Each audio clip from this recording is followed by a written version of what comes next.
Hello everyone, CrystalFissure here. Welcome to a new Spyro Reignited Trilogy video. Today, we're here looking at an E3 demo gameplay of two levels in the game, Toasty and also later on Treetops. So we've got some nice footage here. I can't say the gameplay is too exceptional as I've seen people go on about. Definitely not unjustified complaints though. Apparently there's input lag and the guy is just atrocious. But you know, if there's lag and stuff like that, I can understand it. But yeah, maybe they should have got Jordan Fringe to go on it. He's at E3, I'm pretty sure. So, but yeah, or someone like, I mean, it always comes down to the fact that like E3, and this is sort of a bit of a commercial problem with E3, and maybe I'm a hypocrite because maybe if I went, maybe it would be different or something. But I've always thought that they really do like preference these like, you know, content creators that have like big fan bases and stuff over, you know, like getting people that are actually like really passionate about the game. Like, there's a line where he says like he played the third one, Enter the Dragon, and that just made me just, yeah. But enough complaining about that. Let's talk about the actual footage. I'm going to go over it a little bit more in depth later on as well. I'm just sort of letting you guys see all this. You can see that they cut between, you know, like the screen here where they're talking to Paul and the YouTuber, I think I'm 90% sure he's a YouTuber, and then they also go to full screen, and the full screen stuff is far better. But yeah, this is overall my thoughts of it. My thoughts on it is, well, firstly, I really like Paul Yan. I think he seems like a really top bloke, and he seems like he's really passionate about Spyro, which is great to see. The footage, I think they've done a good job. There's a few little nitpicks I do have about it, particularly even that old dragon's found. I don't like that. It looks a little bit too commercial or something like that. Do you know what I mean? Like, I almost feel like it should be more like in universe, like the kind of the graphics, you know, like the old, you know, dragon statue, you know, what are they called? Like all the different 3D text. Like, it just looks cooler. That looks more like, you know, like, oh, Achievement Hunter collected, you know, with the PlayStation 4, you know, graphical user interface. But that's just my perspective on that. In terms of the actual gameplay and stuff like that, I think it looks really nice. I think that they've got the skybox really good. The boss itself, the way that Spyro moves looks pretty good. It's hard to 100% judge because of the fact that, again, like, this guy wasn't playing too well. But I think that it's overall a pretty damn good job. What I do like is just the expressiveness of Toasty as well, the way he's running on the stilts. It's just, I think that's really, really well done. The dogs as well are looking pretty nice. I'm a fan of the dogs. It's good that they can kill you and everything like that. And I know I completely skipped over the art gallery. I guess I was right about that, about how it's actually an art gallery. I got a little, almost a mini cutscene there that sort of pans like that. Very, very nice. Awesome stuff. So yeah, then they cut back. I don't know why they do this shot. I guess they wanted to show that everyone's talking and having fun, but yeah. Okay, this guy's he's getting prepared for Treetops, and yeah, if you think that Toasty, he struggled a bit with Toasty, he might struggle just a little bit with Treetops here. Here is Treetops in all its glory. He has 3 lives. You can see that there's a life icon as well. That's our first look at the life icon. We'll look a bit more of that in detail later, but yeah, this is Treetops, and Treetops is looking pretty flash. The monkeys though, man, whoa, whatever they are, like those sort of creature monkey-esque orangutan, whatever they are weird, but in a good way. Like, in a good way. I'm not even saying that in a bad way. Yeah, I think they've done a good job with them, making them look as, you know, sort of goofy and wild. They've actually got hair on them because, you know, in the original one they don't. Yeah, look at them. Oh my goodness. I'll try and do a zoom on them later because that is just bizarre. Now, the way that Spyro sort of drops when he glides, it's almost like his legs don't move around. I feel like in the other Spyro games, he has more movement as he actually glides. I don't know. I'm not even doing my own research here. I really should just like reference it to a point, but I'll have a look in a minute. But I feel like that's not 100% right. Like with the way that he sort of glides down, but I never really noticed it before. What I do love though is how the dragons actually fly up to the top. I think that's a great idea. And then you've got our old friend Not Zoe. It's you know, I don't think they have a name in Spyro 1 actually. Now this guy sees arrows on the floor, but thinks, oh gee, I better just walk down it and not charge. But that's me just being a sarky douche about it. I can't expect everyone to know about it, but this is exactly why we need we need a Spyro expert playing. We need Paul Yan actually playing, because I mean, he would know the mechanics of his game far better than this guy. So yeah, The way he does the jump like that. Again, it's almost like the animations kind of freeze, which I don't know if I like that yet, but my guess is that it potentially isn't fully done. Oh, you notice that he got a life icon there as well, which I might slow down again and look at later a bit more in depth. And he also threw bananas, that enemy there. Oh, jeez. Be careful of these guys. That's a great shot of them, actually. Wow. Wow.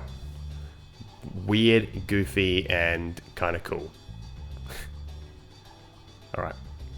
There we go. Nope. Now you can't notice. Couldn't charge him, so he did get knocked back a little bit there. Very nice. It's quite dark in those areas as well. But again, the quality of this video is not super high. It is in 60 frames, but yeah, it's like it's not super high. It's not super high quality. I'm gonna probably render it down into 30, 720. So yeah, because I'll analyze. This is not like the ideal clip to sort of analyze again because of that. I do want to get like proper more gameplay footage, and to be honest, I plan on doing a live stream tomorrow during the Sony stream, and I'm just really hoping that we get some Spyro stuff. I mean, I don't know if it's on the schedule, but you would assume you'd assume he would be.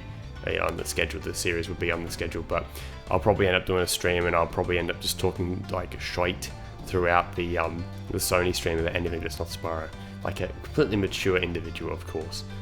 So rounding off this demo here, you'll just see as well, you saw those little orb things, which are there, collecting a bunch of them gives you an extra life. So that is something that they've obviously kept in the new game, and he's going for another attempt at this. This is just to get to the end of the level though, and he misses. Okay, I wonder if you can do the old charge at the end of the glide to get an extra distance. That'd be great. That'd be really cool. I hope they do.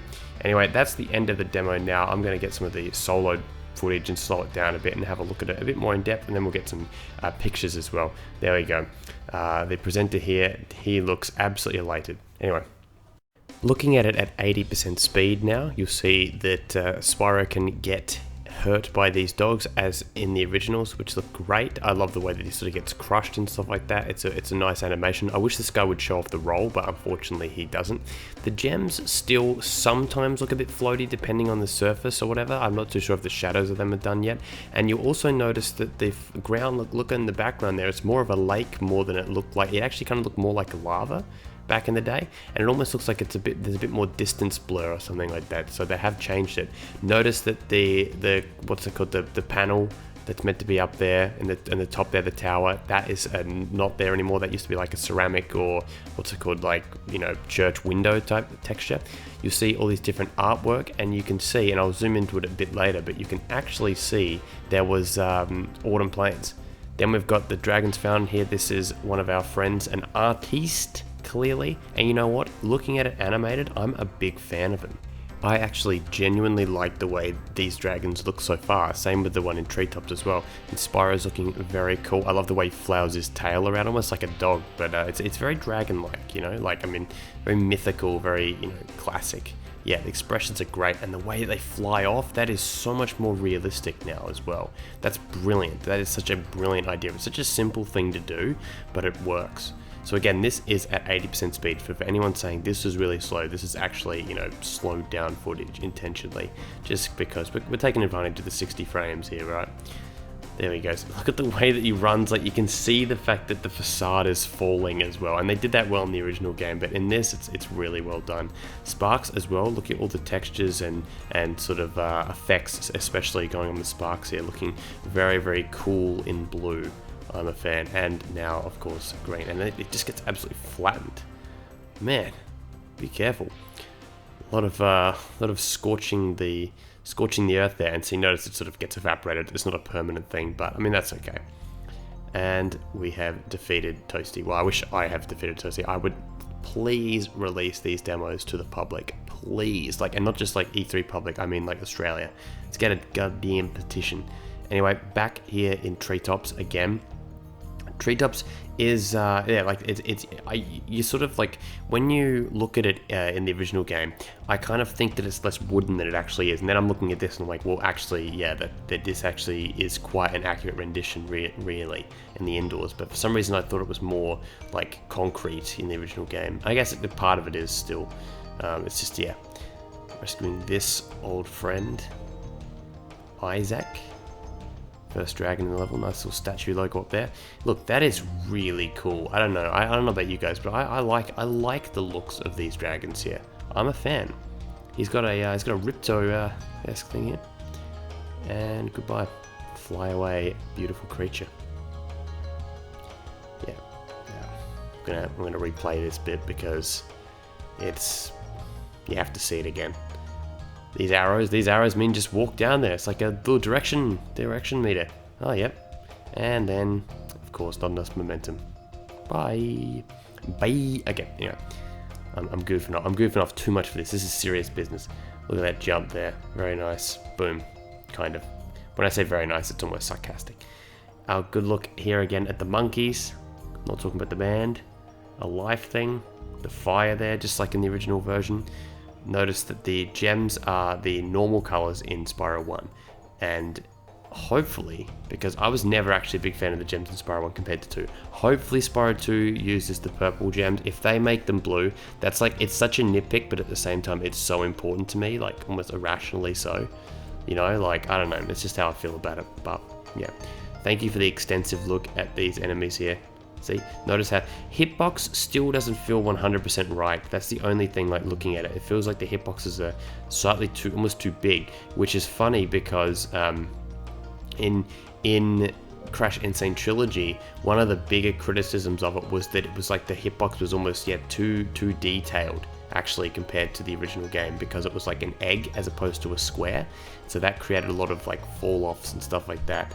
Anyway. Here's the final attempt here, and we will go to some brief screenshots as well to analyze them a little bit further. But yeah, hey, plenty of fog in this level, kind of. Look, if you look in the distance, look at that. Plenty of fog. I cannot wait to play this on the PS4 though. Like, it's just gonna look splendid. And the guy fails to make it across. Anyway, guys, let's have a look at this Autumn Plains cameo that people have pointed out. Now, can you make it out? Look at that little blue patch there. That is meant to be the pool. You can kind of see the castle, and then on the left side you can see it's kind of blurred in with the frame. That appears to be a tree, you know, an autumn tree. So that's very, very interesting. That's a cameo here. It suggests an interconnectivity between the worlds, which is something that I am very, very interested in. Any kind of lore stuff like this, you know, I just fiend over it. But anyway, that's the best look we can get now. It's getting more and more blurry. You really can't tell what it is properly, but it is definitely, I would say it is definitely Autumn Plains. But it actually reminds me of that fan-made one, actually, the colors. But yeah, cannot wait to see that in game. It's going to look beautiful, I hope. And this whole art gallery thing is a great idea, great little extra, again, piece of lore. Thank you guys for watching this video. I hope you've enjoyed it. I will be back very soon with more Spyro Reignited gameplay and a stream, hopefully in the next like 14 hours or something like that. By the time this goes up, it's going to be very good. I'll schedule it so you can all see it. Let's have some fun. Thanks, guys. Goodbye.